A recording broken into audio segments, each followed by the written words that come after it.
Greetings, wanderer, and welcome to the Acropolis, the shining jewel of Athens. Personally, I think the Acropolis is one of, if not the, greatest place in all of Greece. Though, considering it was the project of my partner, Pericles, I may be a touch biased.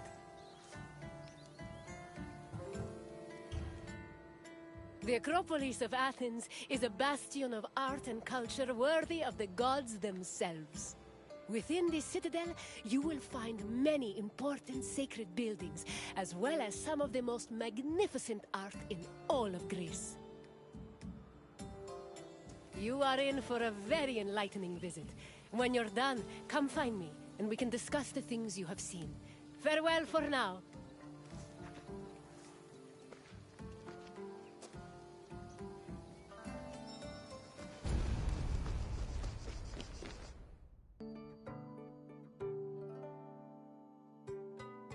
The Acropolis has gone through many changes in its long history.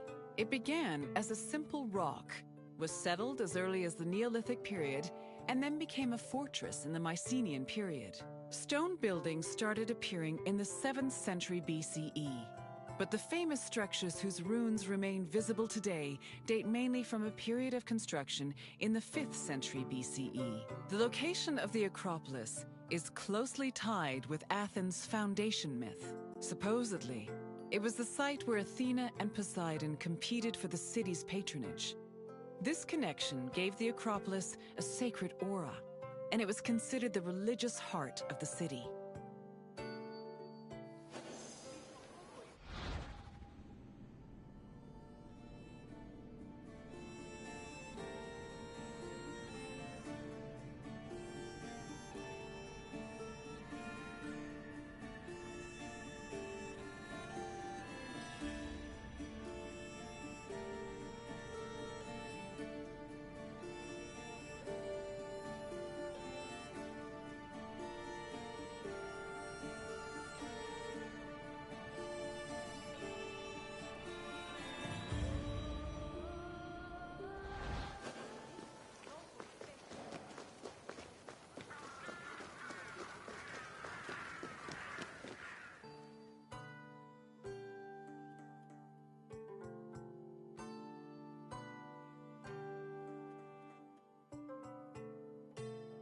The Temple of Athena Nike was built on the remains of old fortifications from the Mycenaean era. Worship at the temple can be traced back to the 6th century BCE, but the building itself was destroyed during the Greco-Persian Wars a century later.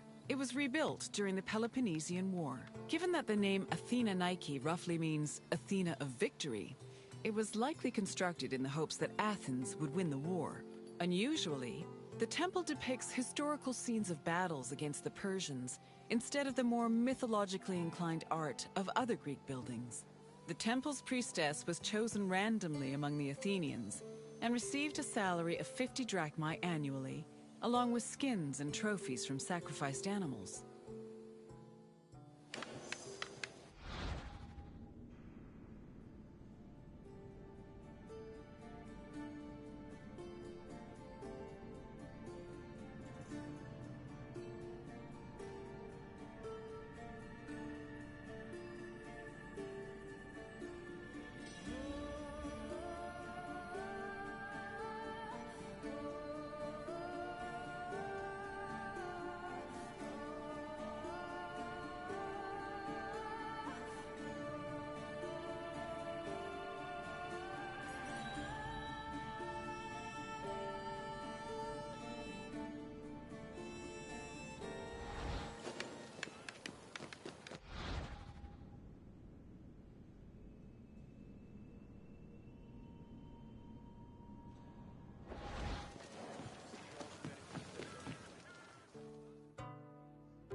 The Acropolis was built up over a long period, due in no small part to its partial destruction during the Greco-Persian Wars. It was in the 5th century BCE, though, that the Acropolis received its most significant improvements. This period was an extremely prosperous time for Athens, both financially and culturally.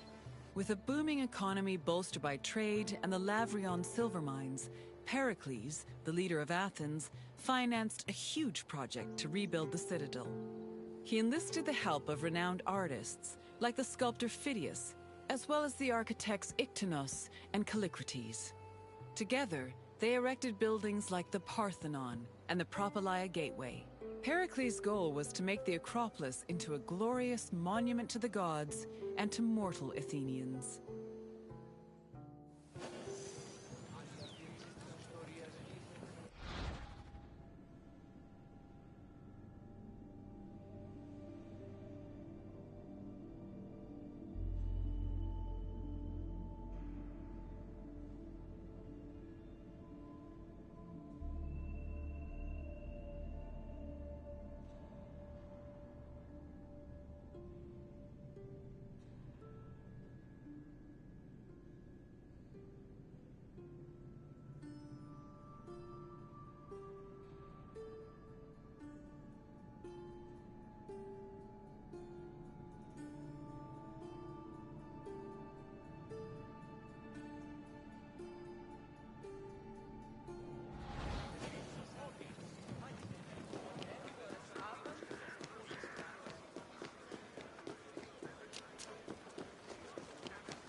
Behind the Propylaea was the giant bronze statue of Athena Promachos, or Athena who fights on the front lines. That name was reflected in the spear and shield the statue held in its hands. It was erected in the mid-5th century BCE by the artist Phidias. According to an inscription, it took 9 years to make and cost almost 500,000 drachmae. At approximately 10 meters tall, the statue was apparently so large that Pausanias claimed its helmet and spear tip could be seen from the sea near Cape Sunion, 60 kilometers away.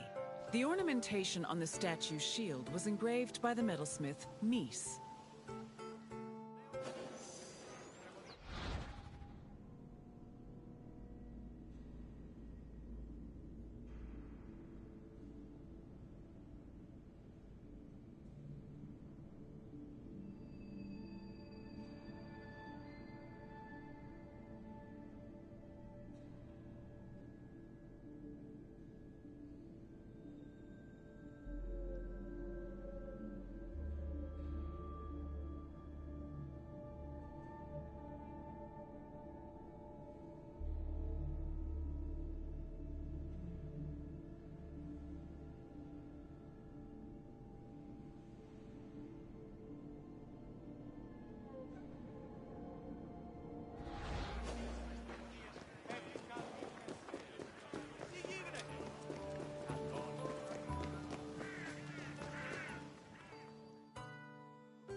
The Aerophoroi were young girls between the ages of 7 and 11 who were in charge of special rites. A list of 4 girls was drafted by the Assembly of Citizens, from which the High Magistrate, the Archon Basileus, chose 2 to serve as Aerophoroi for the year. The girls lived in a house on the Acropolis. They were in charge of carrying sacred objects and weaving the peplos of Athena. The peplos was a sacred robe offered to Athena during Panathenaea, a festival held in her honor.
The Erechtheion was an atypical temple.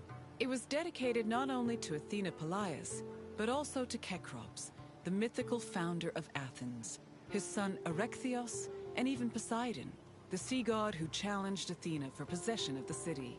The temple was divided into sections. The eastern part housed a statue dedicated to Athena, while the western section jointly belonged to Poseidon and Erechtheos.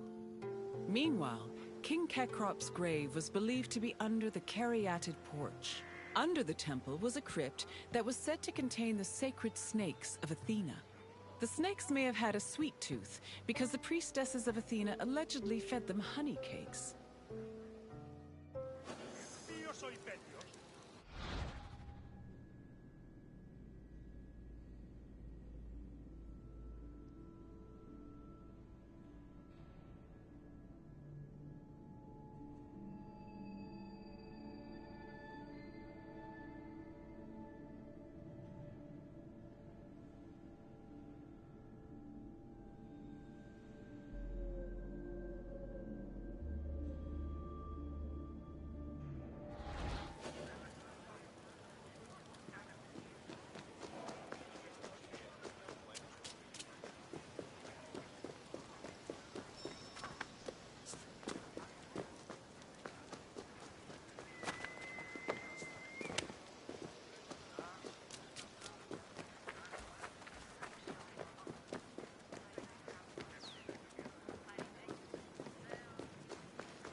The Parthenon is one of the most well-known buildings in the world and an enduring symbol of ancient Greek civilization. While it is located on the Acropolis, the building is not a traditional temple. It was built by the sculptor Phidias and the architects Callicrates and Ictinus as a great monument to the glory of the city of Athens. That glory is evident in its many carvings. One of the most carved monuments in Greek architecture, the Parthenon's decorations depict several mythological scenes. These include the birth of Athena, her fight against Poseidon for the patronage of Athens, the gods' battle with the giants, and the procession of the great Panathenaea.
The Parthenon's inner chamber, or cella, contained a massive statue of Athena that was considered to be one of the sculptor Phidias's greatest masterpieces. The statue was chryselephantine, a combination of gold and ivory. To justify the steep cost of its construction, Pericles told Athenians that the statue was a gold reserve, which could be disassembled in times of economic distress. The cella also allegedly contained a pool, whose main purpose was to control the room's humidity, which helped preserve the statue's ivory.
Athens' treasury was located in the Parthenon, where it was believed to be protected by Athena herself.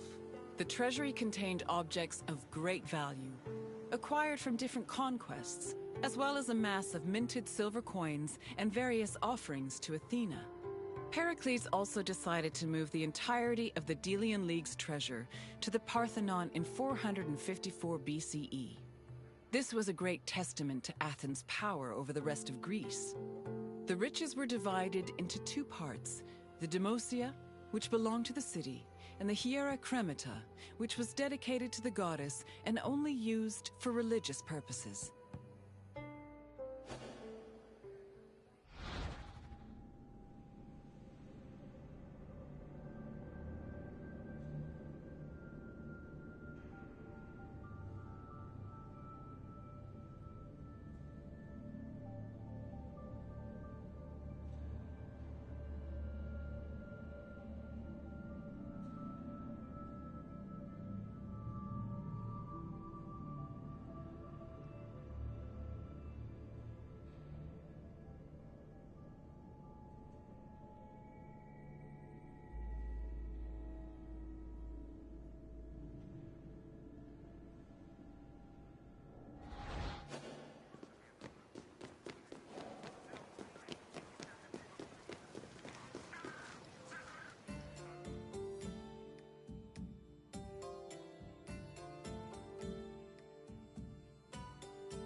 And what did you think of the Acropolis?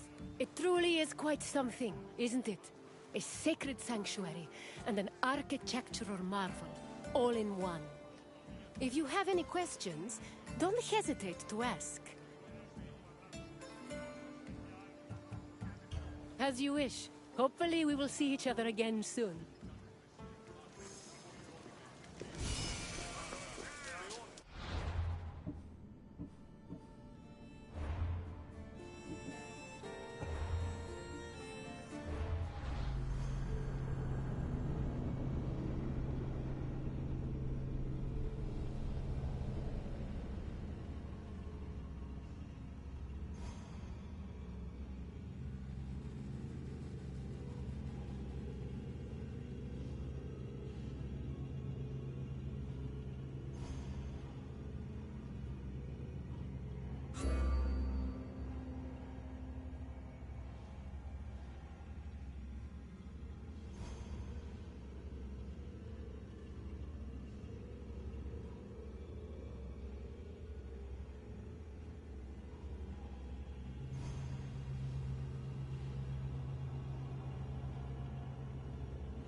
Welcome, traveler, to the ruins of Mykene. It is humbling to stand in the remnants of such a great civilization. Looking at these ruins, I am reminded that the past is never as far behind us as we think. These are the ruins of Mykene, center of the old Mykenian civilization. It was home to great warriors and heroes. In many ways, places like Athens and Sparta stand on the shoulders of its accomplishments.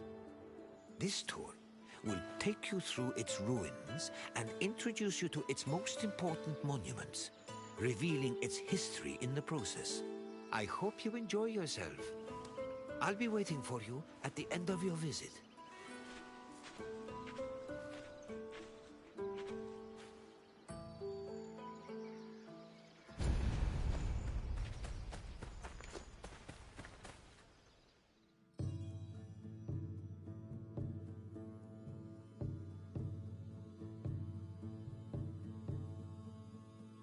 The Mycenaean civilization flourished in the Late Bronze Age between 1600 and 1200 BCE. During this period, it was mainly located in the Peloponnese and central Greece. Mycenaeans were known for exploring distant lands. Notably, they battled the Hittite allied city of Walusa in a conflict that was believed to be the inspiration for Homer's Trojan War. But the Mycenaean people didn't only travel to fight. They learned much from their neighbors, the Minoans of Crete, such as how to write syllabic script on clay tablets. Such tablets provide evidence that Mycenaeans spoke an early form of Greek. They also tell of how great Mycenaean kings ruled over their warriors from opulent palaces in places like Mycenae, Thebes, and Knossos.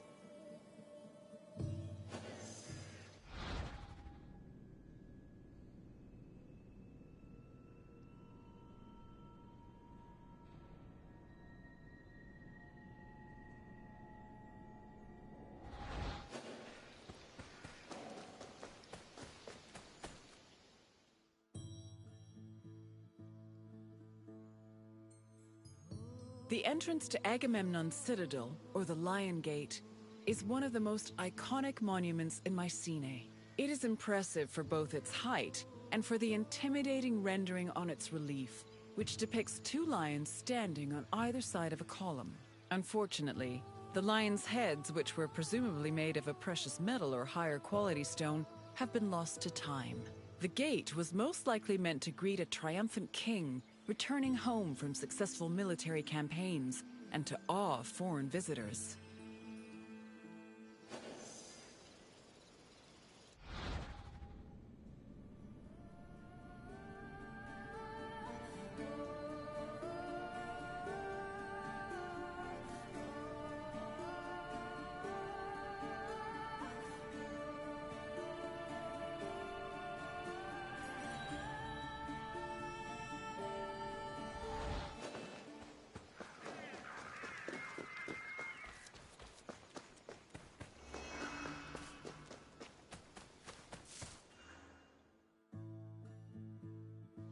When these shafts were discovered by archaeologist Heinrich Schliemann in 1876, he believed the 6 gold-filled graves to be connected with the family of the great king Agamemnon, even going so far as to proclaim a gold mask he found within to be the death mask of Agamemnon. However, this was refuted by later excavations, which showed that the 19 bodies buried in the shafts dated back to a few hundred years before Agamemnon was even born. In fact, at the time of the body's burial, the Lion Gate and the citadel walls had not even been built yet. It's estimated that the people in the graves were members of the first Mycenaean dynasty. The graves later became a place of worship for Mycenaean kings, who raised walls to protect them. These walls helped preserve several incredible artifacts, including women's jewelry, death masks, and masterfully crafted weapons.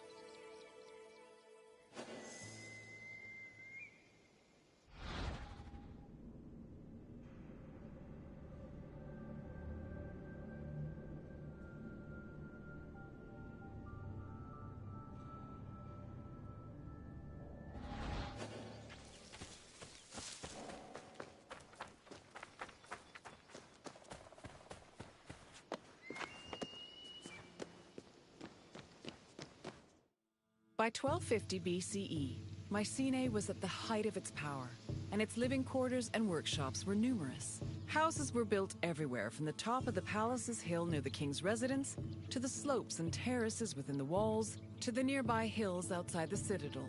At one point, the citadel's walls even had to be enlarged to make room for more quarters. The people who lived inside the citadel were those with high status in either the military, religious, or administrative sectors of the kingdom. This is reflected by the ceramic and metal vessels inside the houses, as well as their painted plastered walls.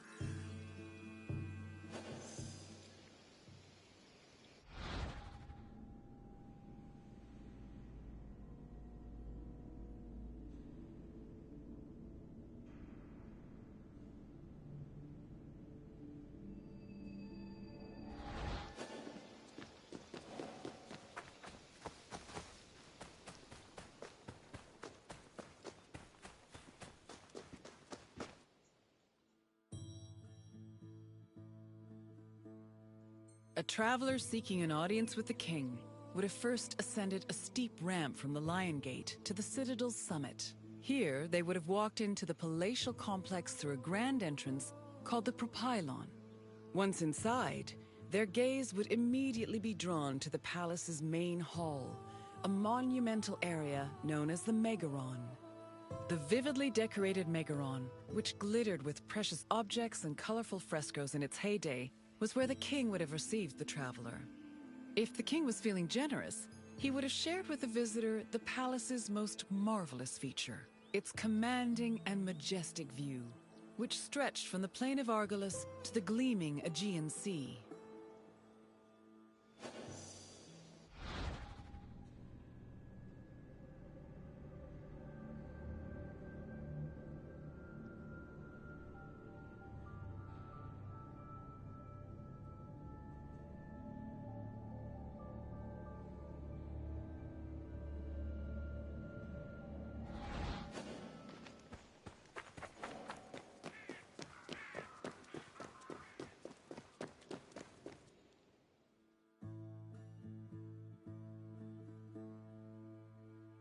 It was in this palace where a legendary Mycenaean king like Agamemnon would have held court. According to Homer and other poets, Agamemnon led the Greeks in the sack of Troy. Stories say that he was a fearsome warrior on par with Achilles, but also an overly ambitious and arrogant ruler. He sacrificed his own daughter, Iphigenia, to convince Artemis to grant his ships passage to Troy. After conquering the city, he returned to Mycenae with mounds of riches, and a Trojan named Cassandra as his concubine. Agamemnon's wife, Clytemnestra, was not pleased with her husband's sacrifice of their daughter. She plotted to murder her husband out of anger. The plot was successful, and, depending on the version of the story, Agamemnon was either murdered in his bath by Clytemnestra or killed by his cousin Aegisthus during a banquet.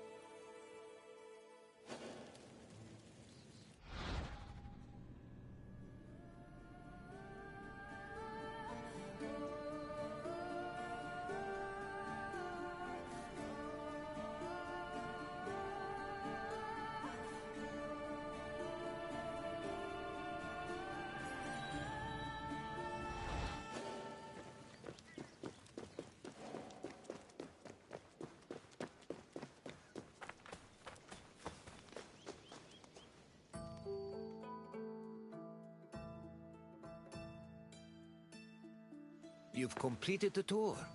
I trust it was an eye-opening experience. Though it did not last, Mykene was a sort of precursor to what would eventually become the Greek civilization we know today. It's important we remember them, if only to avoid repeating their mistakes.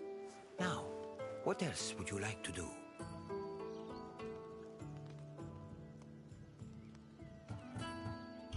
Then, I suppose this is farewell. At least for now. Safe travels.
Welcome, friend, to this especially sacred part of the Olympian Sanctuary.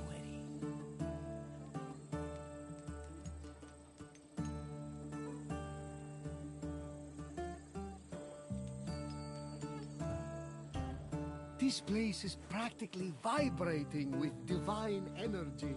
I feel like if I look over my shoulder right now, Zeus will be staring back at me.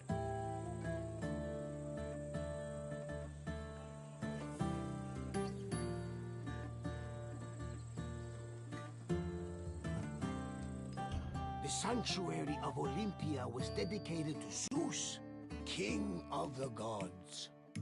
It had close connections to the divine, as you will see very soon. I'll come find you when you're done, and we can talk about what you've left.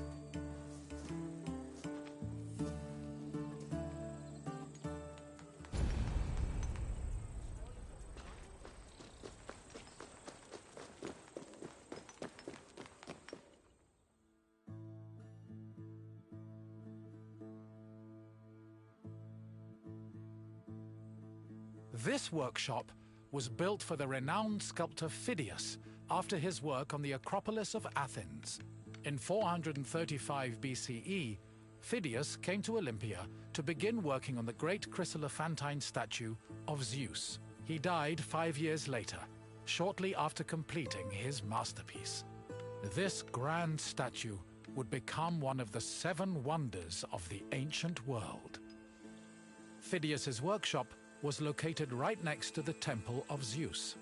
Its structure has been well preserved, mostly owing to its conversion to a church in the 5th century CE. Archaeologists have also discovered lots of ancient materials in the surrounding area, such as casting molds and sculpting tools. The most famous artifact, however, is a cup bearing an inscription that aggressively states, "I belong to Phidias."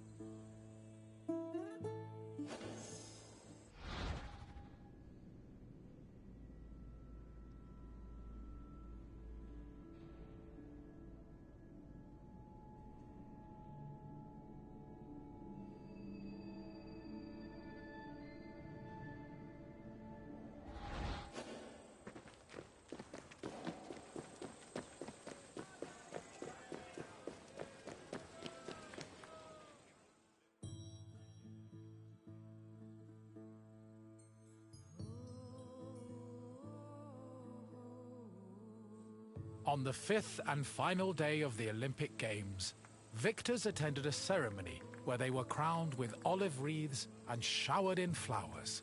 The crowns came from the sacred olive tree of Zeus, which was planted near the god's temple. A young boy trimmed the branches with a golden sickle before giving them to the Hellanodikai to turn into wreaths. After the crowning ceremony, it was time for great feasting and celebration.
Pelops was both a legendary Greek hero and the mythical founder of the Olympic Games.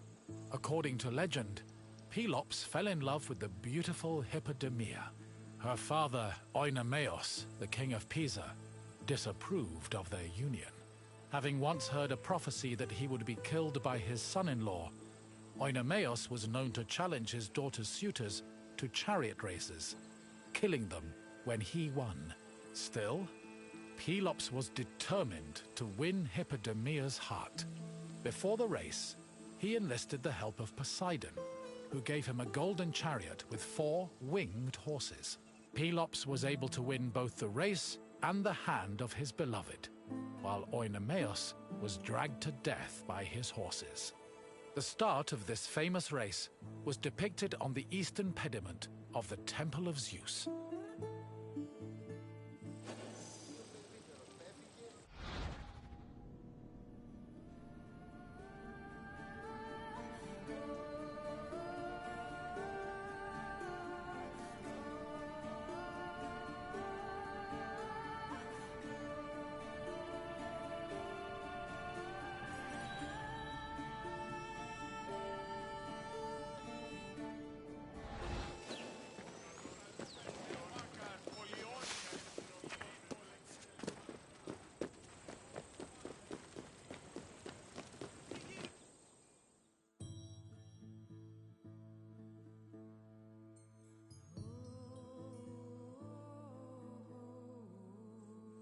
The Heraion was a temple dedicated to Hera.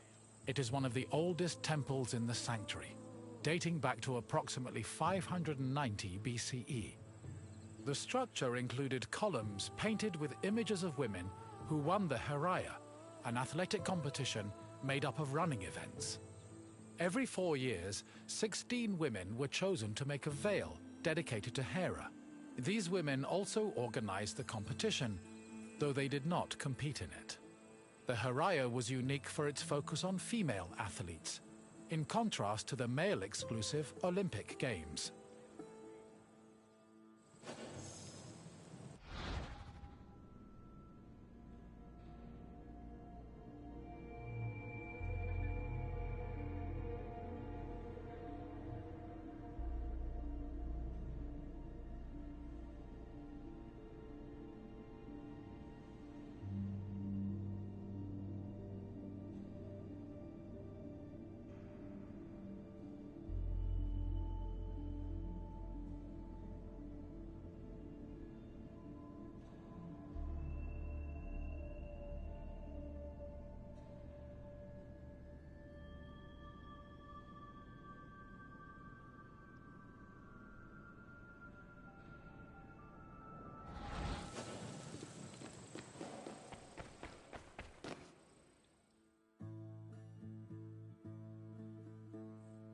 Hera was the goddess of women, marriage, family, and childbirth. She ruled Mount Olympus as Queen of the Gods, along with her husband and brother Zeus. Many mythological stories paint her as being annoyed at Zeus's many lovers and illegitimate offspring. In Greek art, Hera is usually depicted as matronly and regal, often wearing a crown or sitting on a throne. She is also sometimes seen holding a pomegranate, a symbol of both fertility and death. Hera's cult was very popular across Greece, and Olympia even minted her image on its coinage.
One of the highlights of the Olympic Games was a ceremony that took place on the third day of the festival. It began with a procession of athletes, ambassadors, Hellenodikai, and animals. The group made their way around the Altis until they arrived at the Temple of Zeus. Then the animals were brought in front of the altar of Zeus and offered as a sacrifice. This sacrifice was known as a hecatomb, a word that originally described the sacrifice of 100 oxen. During the hecatomb, the bones and legs of the animals were burned and carried to the top of a mound of ashes from previous sacrifices. Meanwhile, the meat of the animals was saved for a large banquet held later in the evening.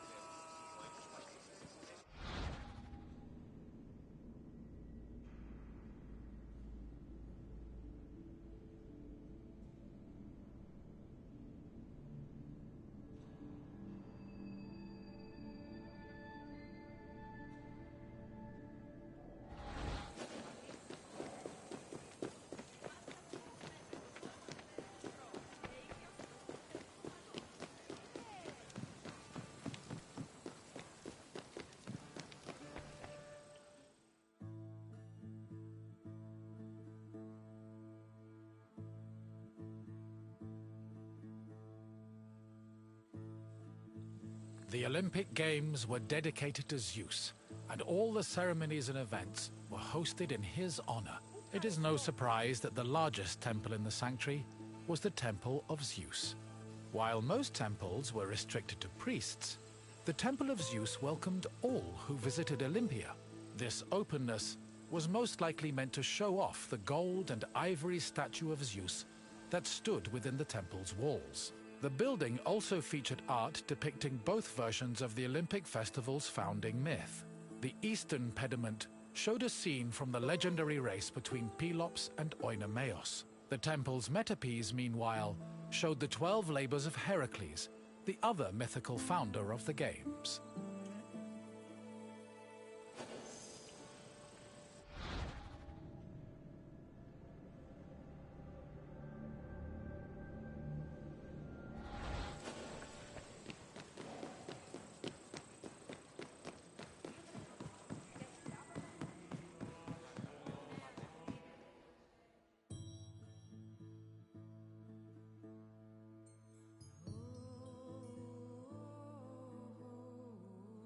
Zeus was the god of sky and thunder, and king of the Olympians.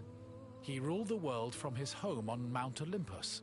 The child of Cronus the Titan, Zeus overthrew his father and cast the Titans out in a great battle known as the Titanomachy. He had children of his own with his wife Hera, including Ares, Hephaestus, Hebe, and Eileithyia. He also had many children without Hera, much to her consternation, but there are too many to list here. Zeus was believed to have control over the lives of mortals, as his many epithets attest to. For example, his title Hawkios made him a keeper of oaths, while Xenios was the name conferred to him as a protector of hospitality. In Greek art, Zeus was usually depicted holding a thunderbolt and sitting on a throne, befitting his position as king.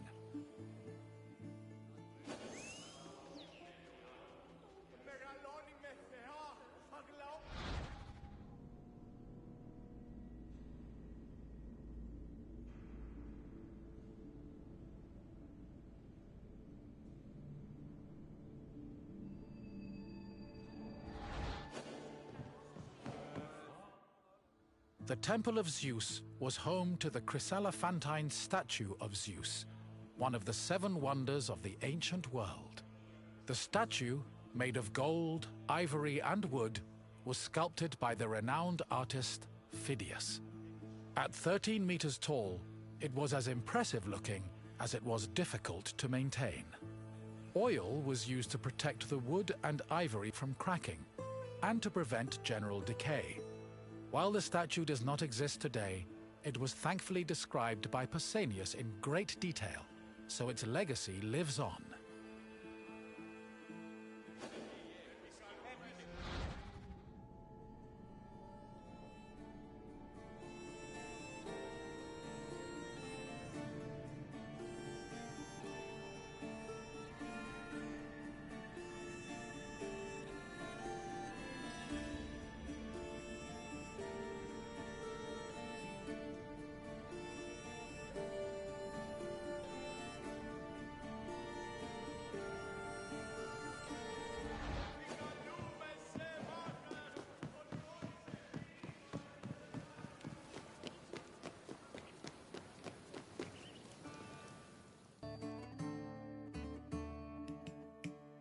Hello again!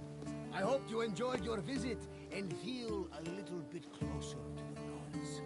Well, as close as a mortal can get. Is there anything else you'd like to do? Farewell for now, my friend.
Greetings, Wanderer, and welcome to the Agora of Athens. I love this Agora. Where else could you find a common fish merchant and an extravagant jewelry seller within a few feet of each other? It's that kind of variety that makes city life so rich and exciting. The Agora is the beating heart of any Greek city. It is a place where all types of people may gather, from citizens and foreigners to magistrates and philosophers. All manner of business is conducted here, including political meetings, legal proceedings, and trade. When you finish exploring, come find me, and we can talk more. See you soon, Wanderer.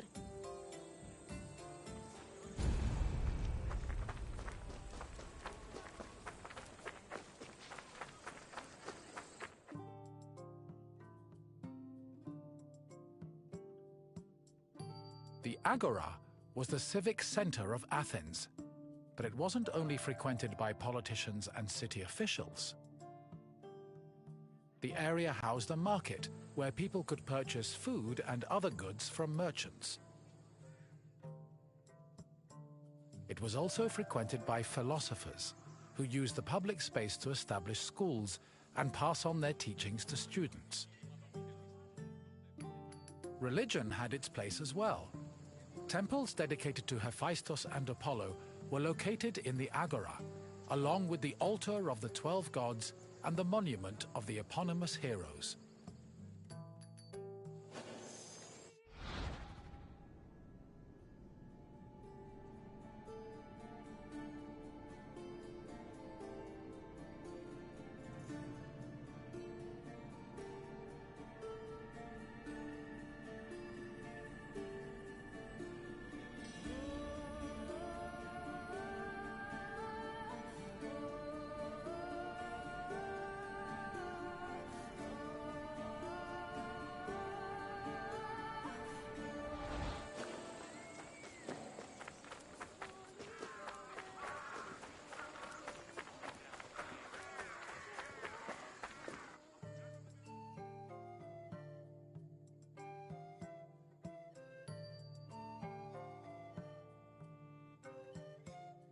The painted stoa, or stoa poikile, derived its name from the panel paintings on its wall. The paintings were created in the 5th century BCE by famous artists like Polygnotus, and depicted Greek military victories like the Battle of Marathon. The Stoa served as a public meeting place for citizens, but it was especially popular with philosophers, who used the space to pass on their teachings. In 301 BCE, the philosopher Zeno of Kition chose the Stoa Poikile as the location for his school of philosophy, the appropriately dubbed Stoicism.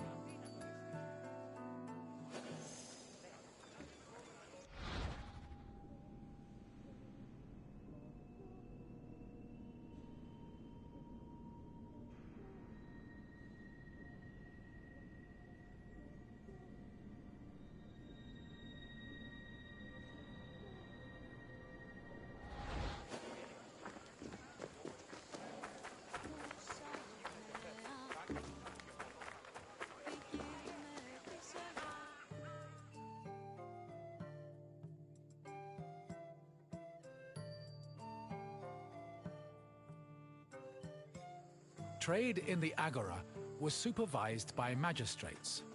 There were 5 agoranomoi, who kept order in the market, controlled the quality of goods, and collected market dues. This provided revenue to the city and helped pay the magistrates and those in charge of maintaining order. The market benefited everyone. Customers bought what they needed, merchants made their living, and city officials received the money they needed to keep the wheels of democracy turning.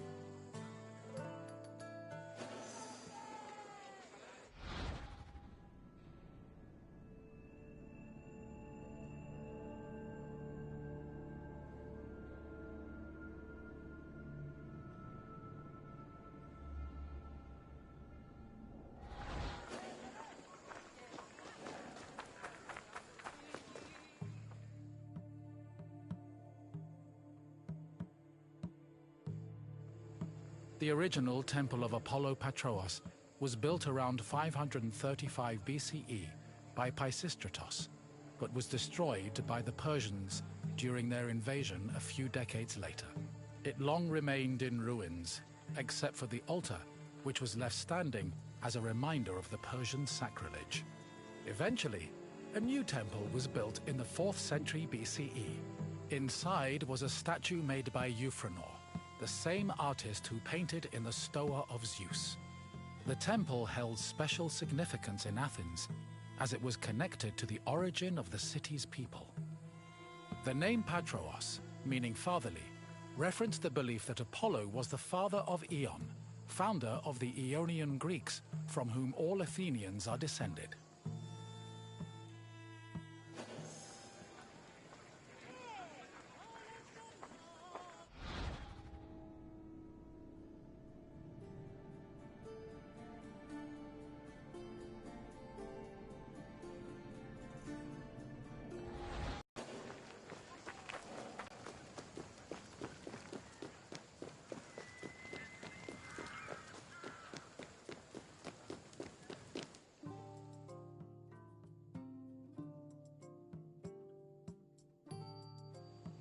The Temple of Hephaestus overlooks the Agora from the Colonus Agoreus Hill. Today, it is one of the best preserved temples in Greece, owing to its conversion to a church in the Middle Ages. But while this transformation preserved the structure, it also damaged the surrounding sculptures. The temple was dedicated not only to Hephaestus, the god of metallurgy, but also to Athena Ergane, goddess of arts and crafts. Nearly every part of the Hephaestion was lavishly decorated with depictions of famous mythological events, like the labors of Theseus. The Theseus scenes gave the temple the nickname Thesion, a name that lives on today as a city district in Athens.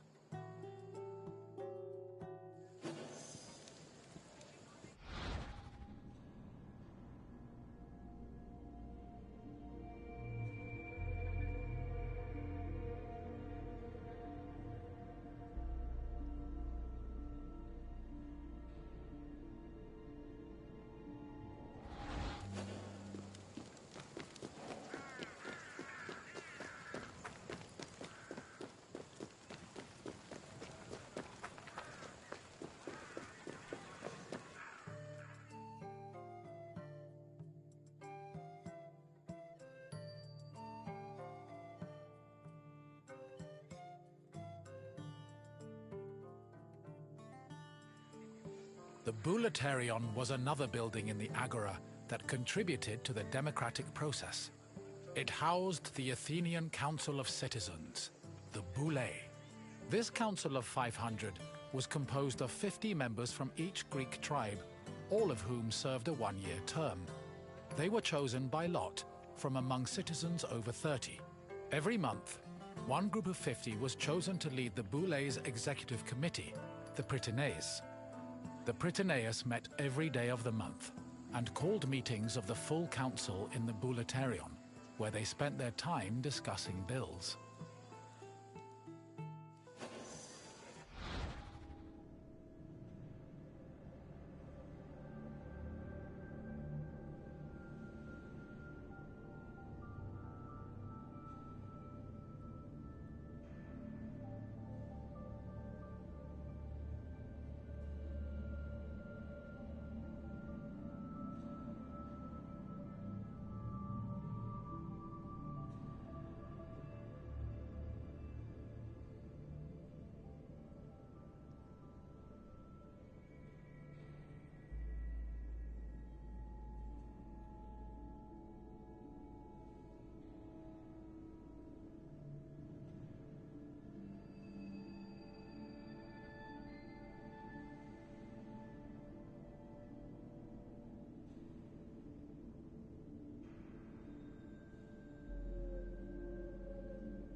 The Prytaneon was one of the most important buildings in the Agora, as it was the headquarters of the Prytaneis. The Prytaneis was the executive committee of the Boulei, who ran the city's daily operations. The Prytaneis dined in the Prytaneon, and 17 of them slept on site to ensure there were always officials available to deal with emergencies. The Prytaneon also housed the official weights and measures of the city. The Fire of Hestia, which provided sacred fire for all public sacrifices, was also located there.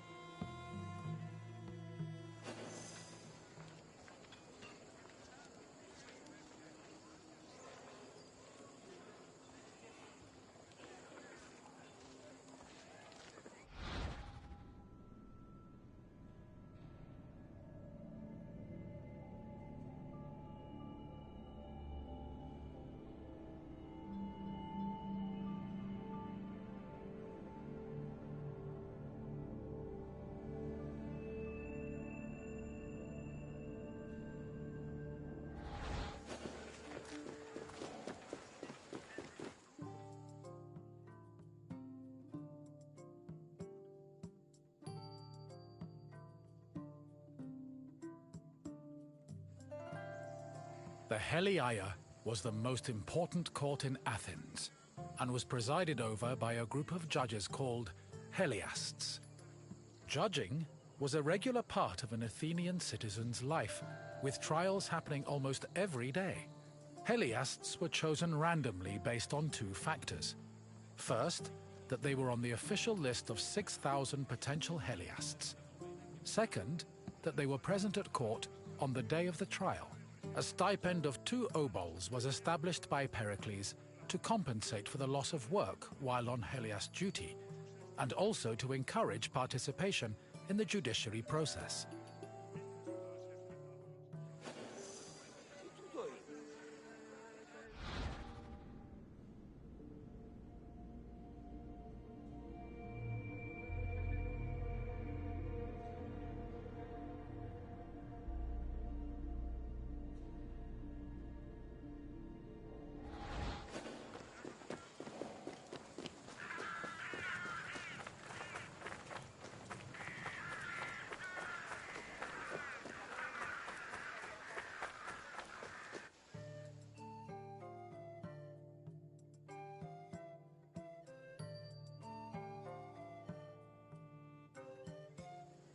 In the Agora, an Athenian could buy and sell many different products.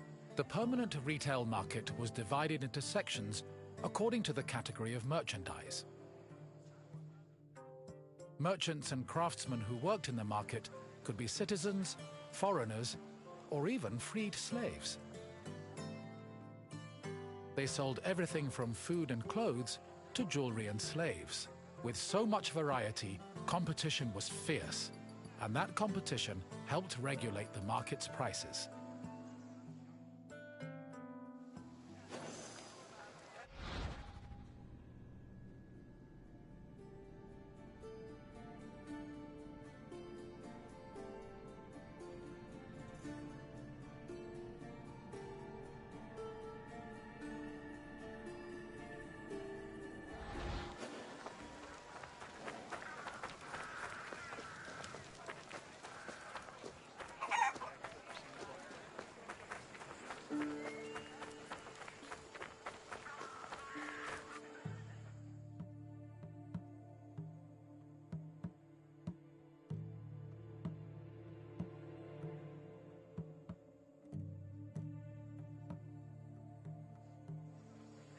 The Heliaio wasn't the only court in Athens.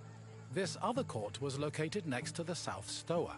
Historians believe it to be a court based on the discovery of a nearby box containing 7 bronze ballots. These ballots were used by jurors to give their verdicts. The reason trials were so common in Athens might have been related to their democratic regime, which promoted the individual's right to demand reparations for injustice. However, not all legal matters were settled in this fashion. If a claim was small enough, it was settled individually by a magistrate. Public trials were reserved for more serious offenses, such as murder, theft, and political crimes.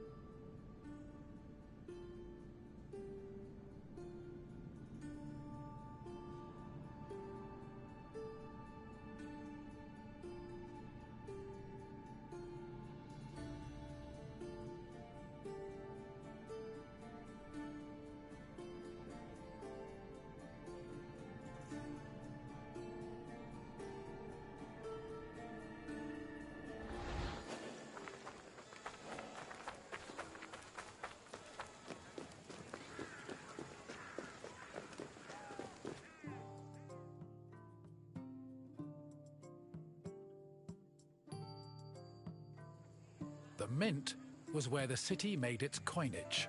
It is believed that Athens' mint was in the city's agora, as modern excavations have turned up small disc-shaped pieces of metal used to make coins. Much of the silver required for minting coinage came from the Lavrion silver mines. Athens was so dependent on the mines that when they lost them during the Peloponnesian War, the city was forced to melt down a gold statue of Athena to mint gold coins and avert a monetary crisis.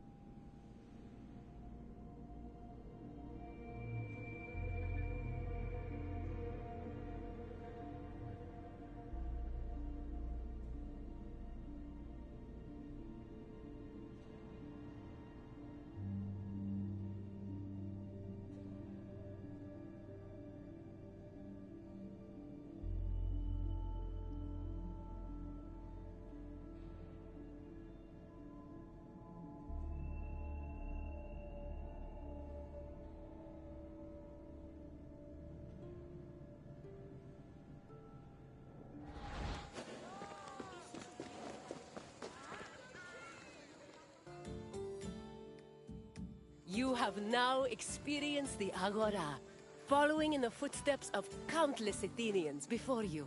I hope the trip has impressed upon you how important this place was to trade, politics, and law. If you have any questions, don't hesitate to ask. Farewell, wanderer. May we see each other again soon.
Here, visitor, and welcome to this sacred site.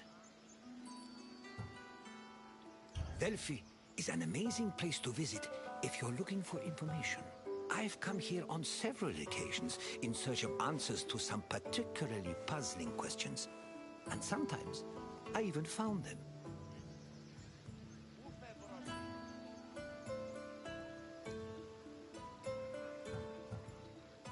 This is Delphi, home of the renowned oracle. Greeks considered it the navel of the world. Pilgrims and kings journeyed here from all over Greece and beyond, seeking advice from Apollo through the voice of his interpreter, Pythia. During your visit, you will experience the sanctuary through a pilgrim's eye and discover how important oracles and prophecies were to the people of Greece. Now, go off and begin your pilgrimage. I will be waiting for you at the end of your visit.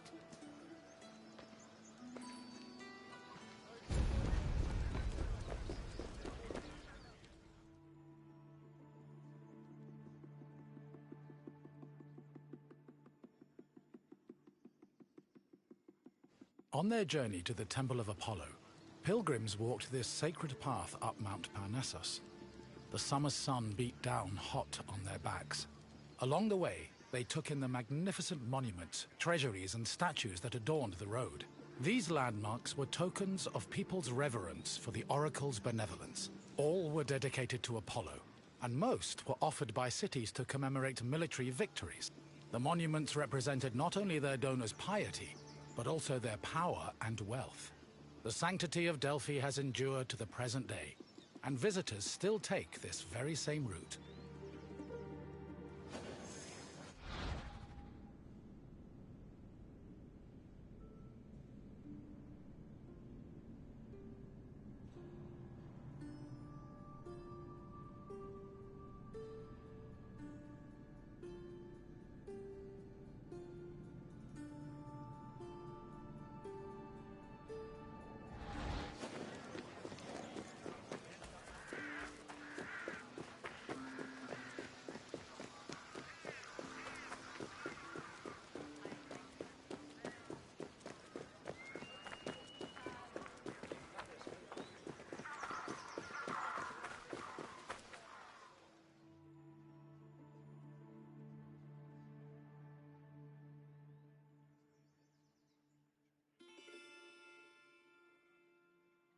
One of the most impressive dedications to Apollo came from the Cnidians, a Greek population that colonized the island of Lipari, north of Sicily. The story behind this dedication is notable.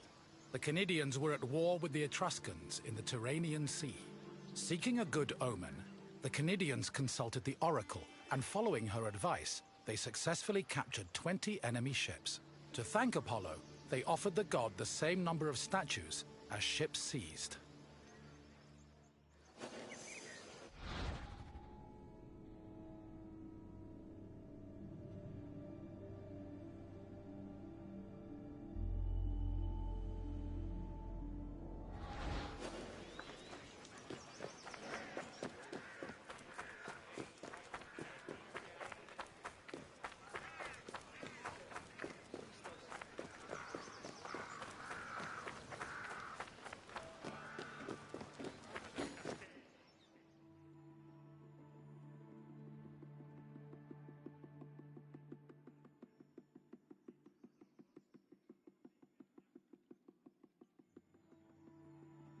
Next to the Naxian Sphinx stood a simple structure to display offerings from the Athenians, most of which were spoils of war. In particular, these offerings, called ex-votos, were prows of sunken Persian ships. The Athenians built the portico after their naval victory over the Persians in 478 BCE.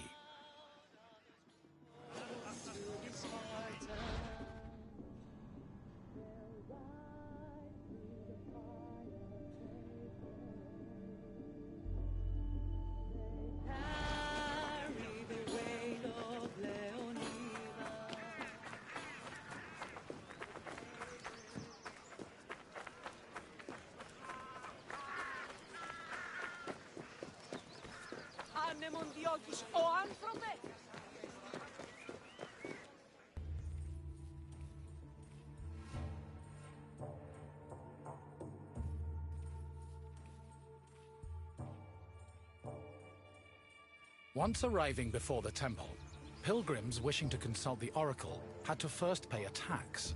This tax gave them the initial right to approach the altar of Apollo and make an animal sacrifice to the god.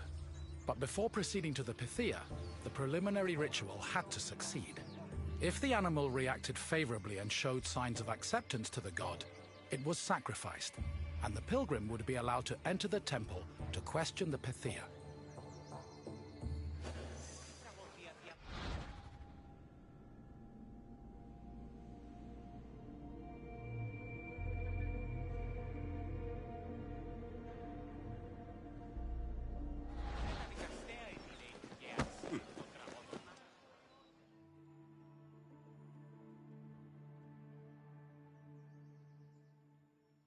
At last, we arrive at the Temple of Apollo, where the oracle relayed her prophecies. The temple was the final destination of those seeking an audience with the Pythia, and its appearance matched the majesty of its purpose. Atop its imposing columns, the structure's pediments displayed famous mythological scenes, sculpted by the renowned Greek artist Antenor. But as grand as the temple looked from the outside, it paled in comparison with what happened within.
Prophecies were given in the most restricted part of the temple, the adyton, by a chaste woman known as the Pythia.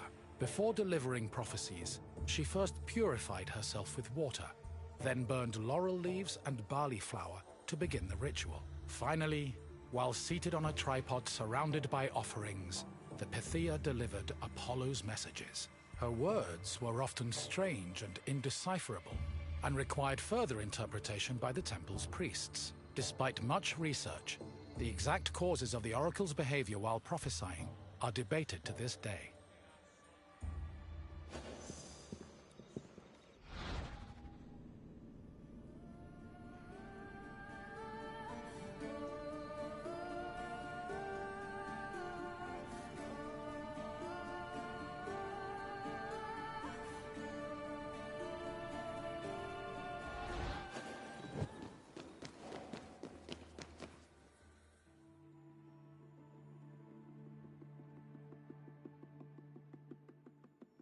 Myths say that while searching for an oracle who could impart their words to mortals, Apollo established a sanctuary on Mount Parnassus.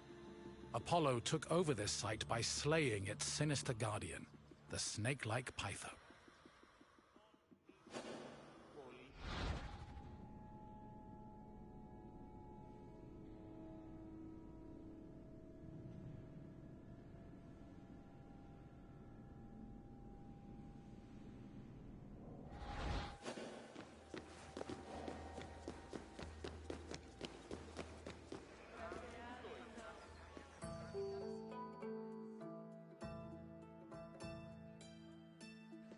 Your visit is complete. I hope you now understand how important this sanctuary was, and how it affected the lives of people both in the Greek world and beyond its borders. To be honest, I could speak about Delphi all day, but what would you like to do now?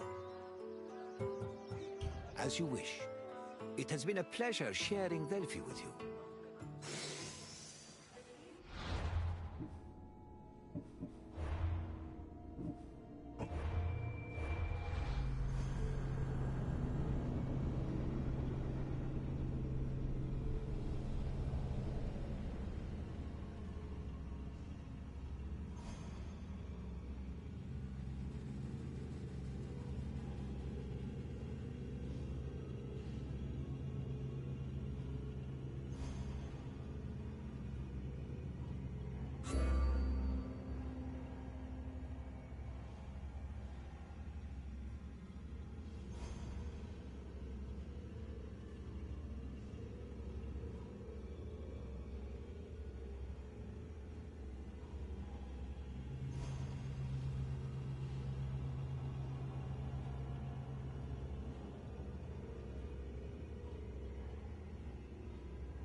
Greetings, wanderer, and welcome to the port of Piraeus.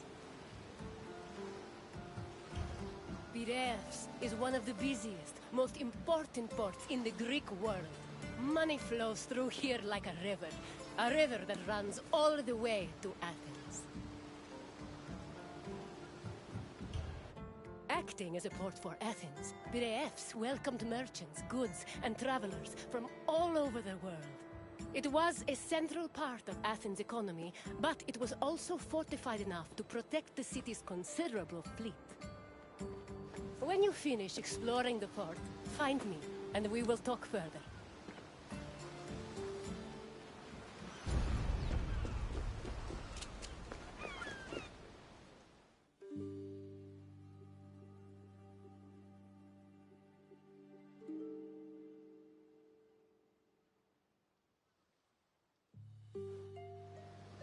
Piraeus, a peninsula southwest of Athens, became the city's main port after the politician Themistocles encouraged the development of its natural harbors. These developments led to the gradual abandonment of the older harbor of Phaleron. Piraeus's fortifications were further developed by Cimon and Pericles, along with the long walls, which ensured goods could still be moved during sieges. Piraeus was divided into three main sectors: the military port, the emporion, and the residential area. By the 5th century BCE, it had become not only Athens' naval headquarters, but also the mercantile center of the Mediterranean.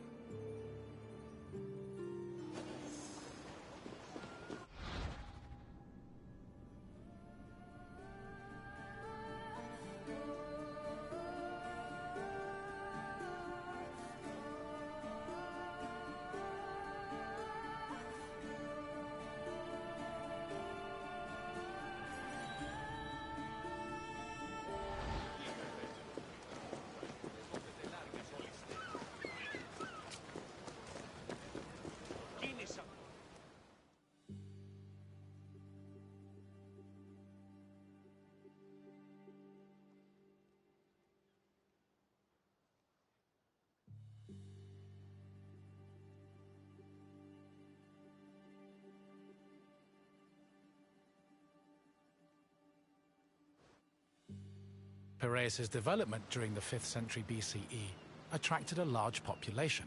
Many craftsmen, merchants, bankers, sailors, and ship owners moved to the port in great numbers. The population was a mix of Greek citizens, foreign visitors, and immigrants, known as metics. The variety of the port's inhabitants gave Piraeus a cosmopolitan atmosphere. Most of the residents were involved in trade, but others worked on shipbuilding or in larger-scale industries like shield factories.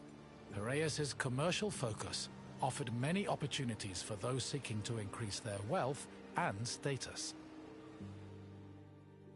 One such rags-to-riches tale is that of Passion. a slave who eventually became a citizen and earned a fortune thanks to his bank and his shield factory.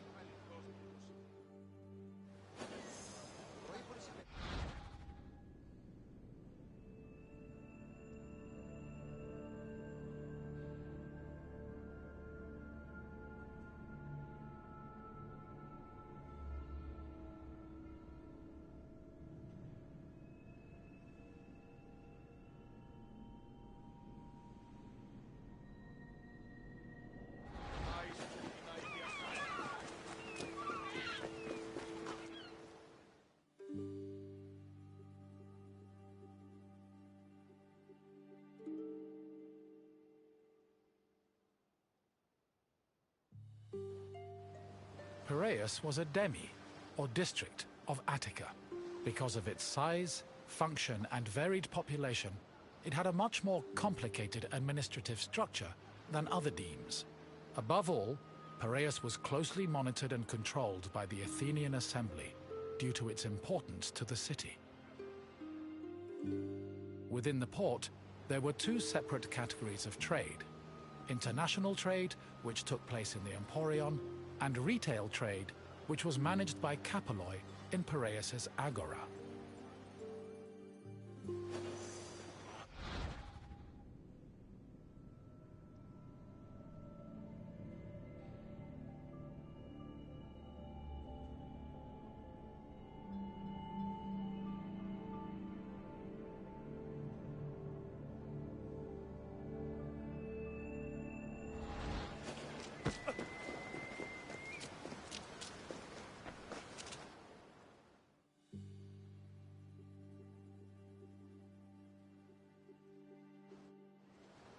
The Emporion was a commercial port dedicated to trading goods from overseas.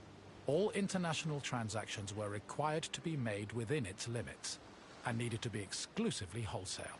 Elected magistrates managed all business and laws in the port.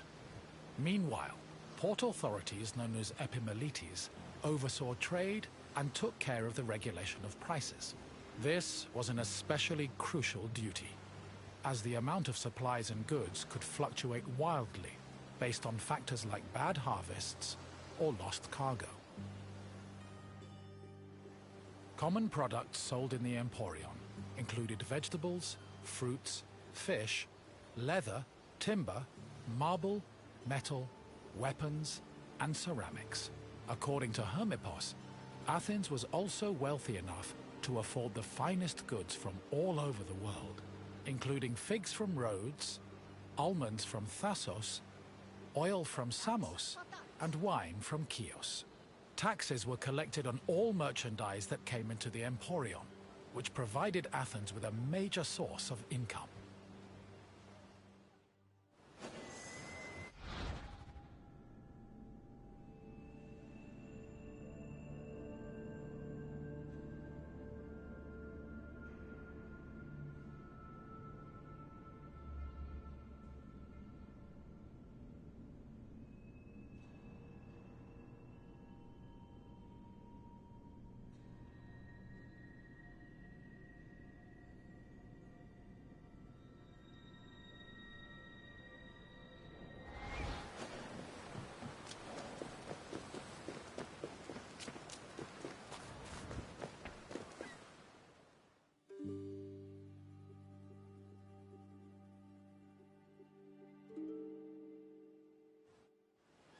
After arriving in the Emporion, merchants set up samples of their goods in a display area called the Deigma. This was where citizens and foreigners gathered to officially make their deals, and almost all merchandise that came into the Emporion was traded within the area. The Deigma was under constant supervision by magistrates, who negotiated price control with the importers. They would occasionally give special privileges to those who agreed to sell at lower prices. These privileges ranged from tax exemptions to specially reserved seating in the theater.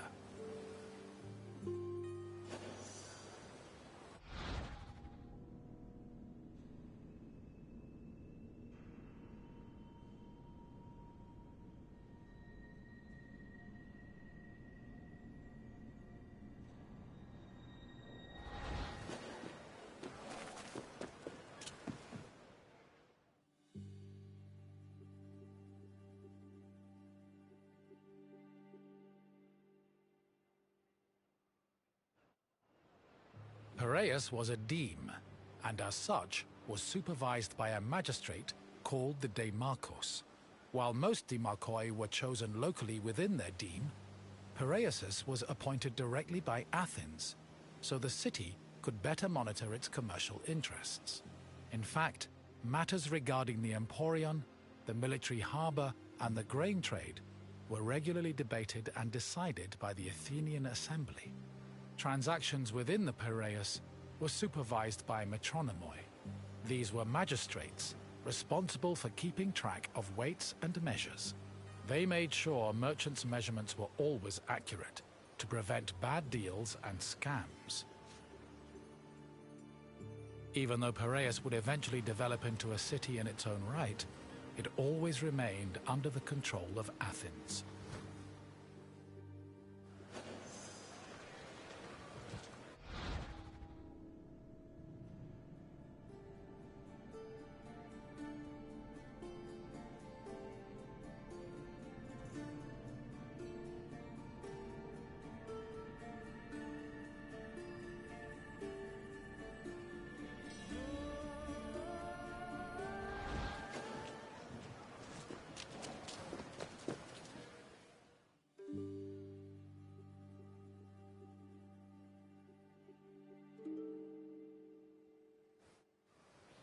A commercial tax of 2%, or a pentecost, was placed on all cargo entering and leaving Piraeus. The tax was collected by a group of 5 people called pentekostologoi. According to Andocides, this position could be bought for the hefty sum of 30 talents, or 180,000 drachmae. However, most of these officials made a profit of up to 6 talents, making the job very lucrative. While merchants were responsible for setting the value of their goods, pentekostologoi had the power to challenge the value, if they saw fit. Furthermore, merchants were required to register with these officials before they could transport, display, and sell their goods. Overall, this system provided Piraeus, and by extension Athens, with a tremendous amount of money.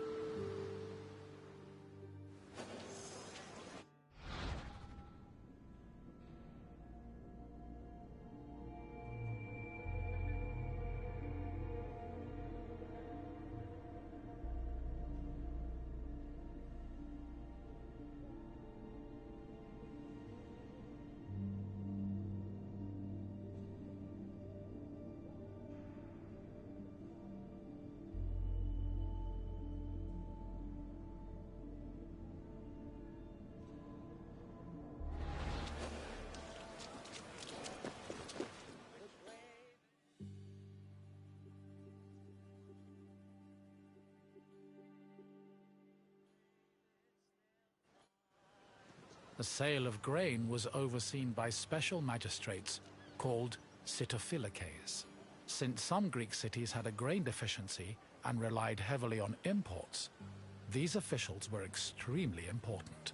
Their duties encompassed all aspects of grain commerce, including price control and profit margins, to ensure Athens remained well-fed. This is no surprise. Grain was so important to Athens that 2/3 of all stocks were required to be transported and sold at the city's agora by law. According to Demosthenes, the significance of the sitophilakes was such that if they failed in their duties, they faced the death penalty.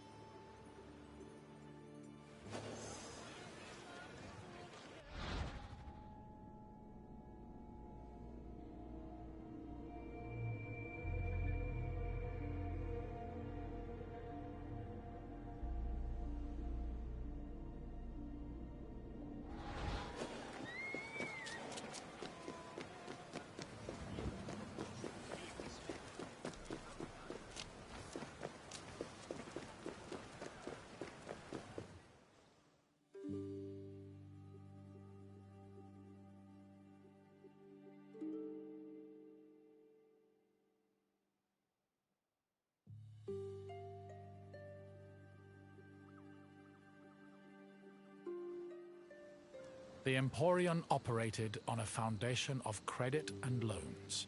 Overseas commerce was handled by two types of tradespeople. Emporoi transported cargo in borrowed ships, while Naukleroi were ship owners who moved goods on their own vessels. Elsewhere in the Emporium were bankers and accountants who arranged loans and kept track of incoming and outgoing ships. Emporoi and Naukleroi financed their maritime voyages with these loans, which often had a high interest rate due to the dangers of sea travel. Emporoi used the loans to pay for both the cargo and the right to a ship, while Naukleroi only had to pay for their crew. Loans and interest were repaid upon a ship's return to port. However, in the event of a catastrophe such as a shipwreck, the merchant and ship owner were released from their obligations, and the losses were transferred to the lender.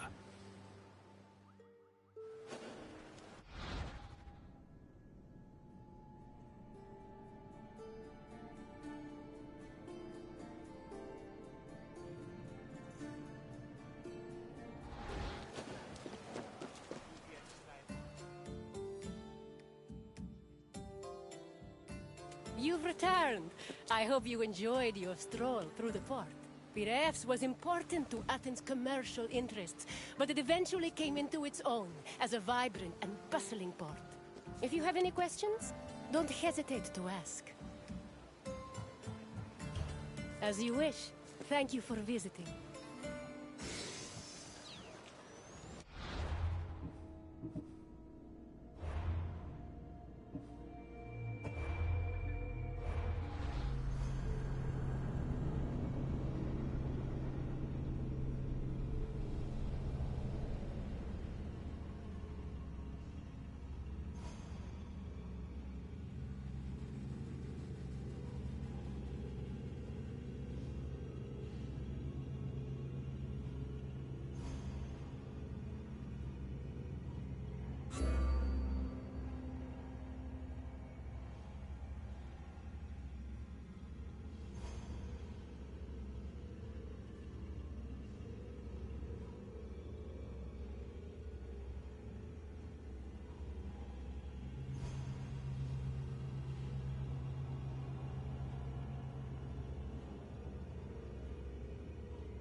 Welcome, traveler, to the sanctuary of Asclepios, a place of rest and healing. The sanctuary of Asclepios is an amazing place, even for those with only a passing interest in medicine. It was a fascinating location, combining the mystical, religious, and scientific. And if someone happened to pass out, they'd luckily be surrounded by skilled physicians.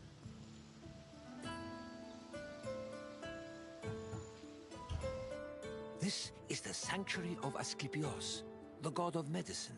It was here that the sick and weary came, seeking cures for their ailments. Sometimes the medical practitioners provided the cures, and sometimes the healing came from the gods themselves.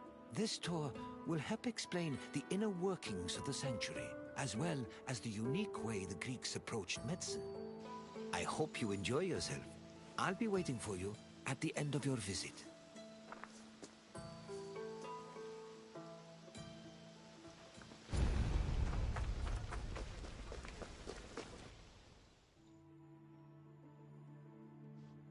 The ill and infirm came to this sanctuary to pray and offer sacrifices to Asclepios, the god of medicine. According to myth, Asclepios was once a mortal physician who eventually became a god.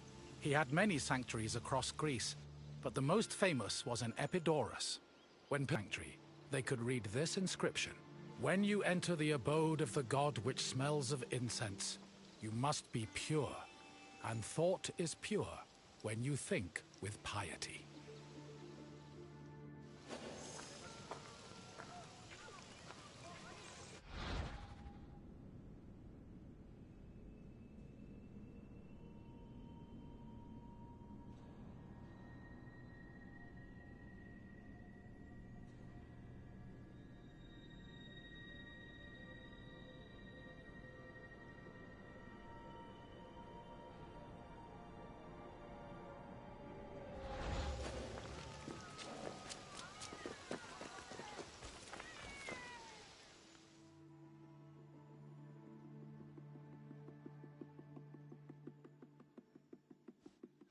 Medical steles constituted a sort of hub between medicine, religion, and the divine.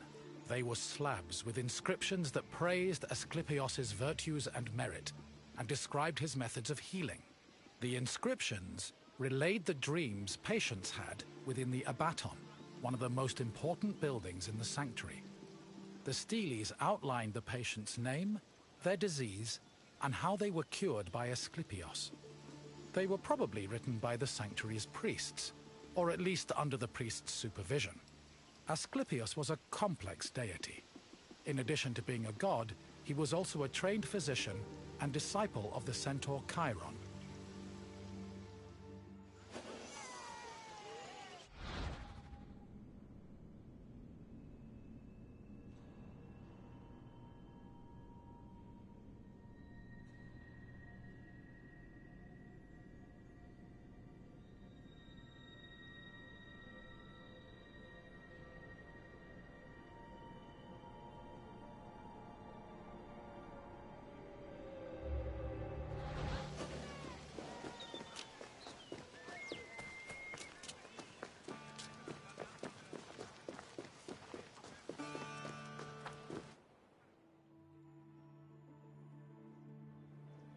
In ancient Greece, religion was inseparable from rites, processions, and sacrifices.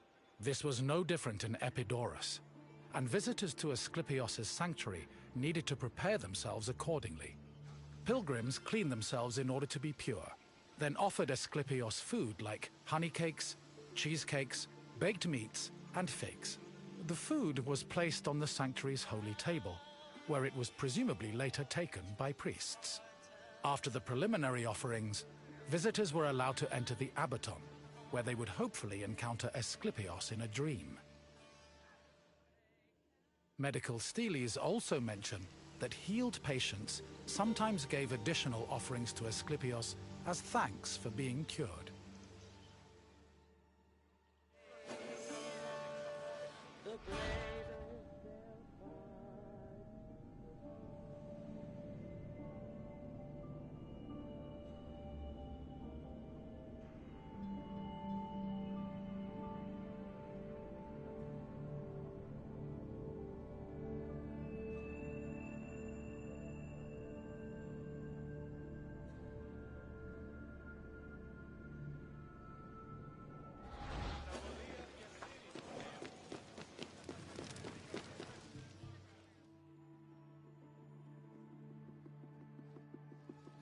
Asclepios was originally born immortal, and was the product of an affair between the god Apollo and immortal Coronis.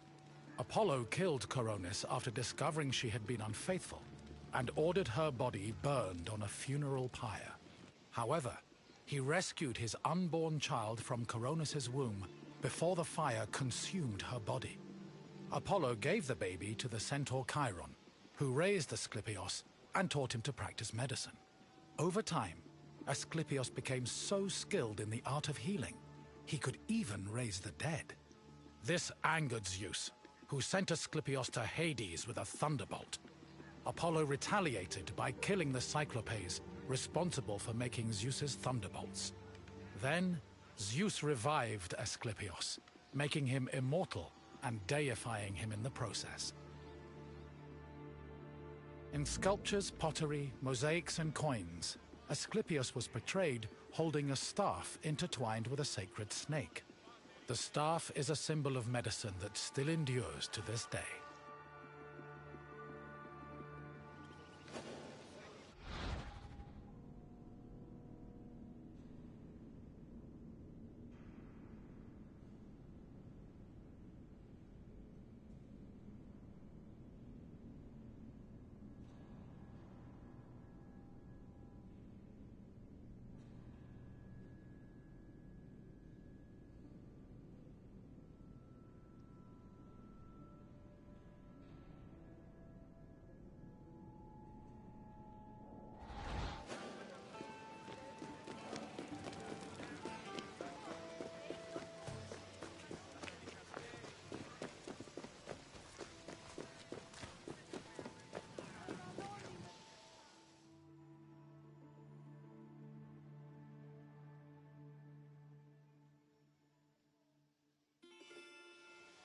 The epitouteon was the priest's residence.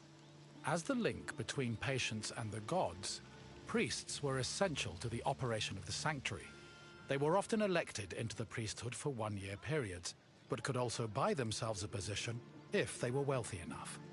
In addition to interpreting patients' dreams in the Abaton, priests both supervised and performed sacrifices and rituals. During these functions, they were usually clad in white.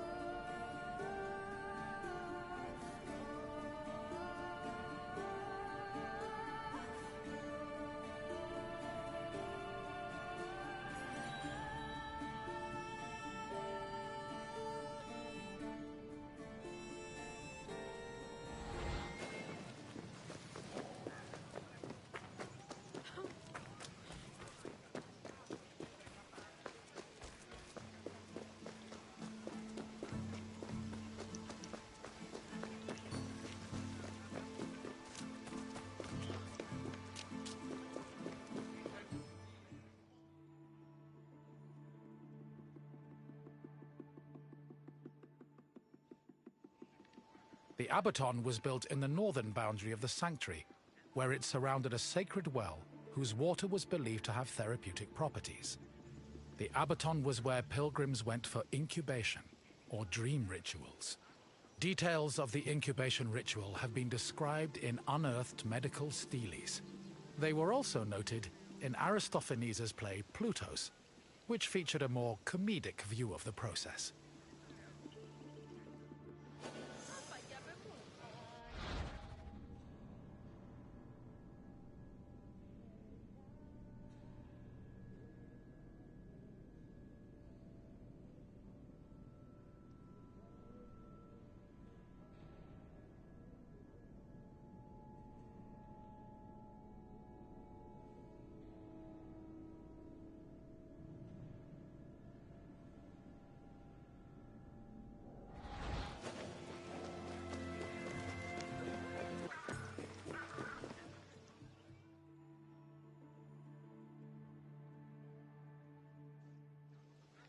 Incubation was the dream ritual pilgrims experienced in the Abaton. After completing the necessary preliminary rituals, pilgrims were allowed to enter the sacred building, where they lay prone. As they took in the smell of burning incense, the sanctuary's priests extinguished the oil lamps and asked them to sleep in silence. Once they were asleep, Asclepios would appear in their dreams and give his medical advice. The advice included diet and treatment recommendations, as well as requests for specific offerings or religious rituals. Upon waking up, priests interpreted the patient's dreams, unless a patient had been miraculously healed in their sleep. However, if a patient was completely beyond help, they were removed from the Abaton. This was to adhere to a ritual law that stated that no one could die or be born within the building.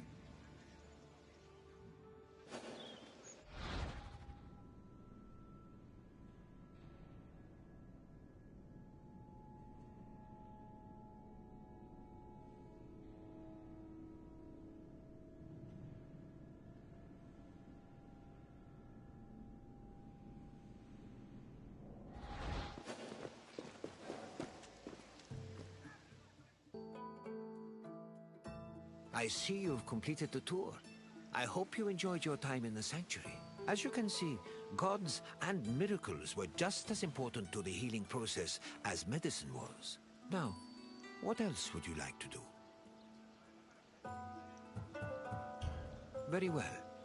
May your quest for knowledge be fruitful and fulfilling.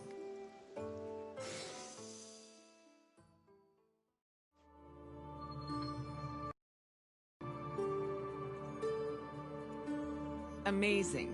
You have now completed all available guided tours. Congratulations on your achievement and dedication to knowledge. We hope you have enjoyed your explorations into the rich history of ancient Greece. Even though you've done all the tours, there's still plenty left to see. There are hundreds of world stations to explore, mountains to climb, seas to swim, and sunsets to watch. Remember that you're welcome to return to guided tours at any time and replay your favorite ones. On behalf of the Assassin's Creed team, thanks for playing the Discovery Tour, and we hope to see you again soon.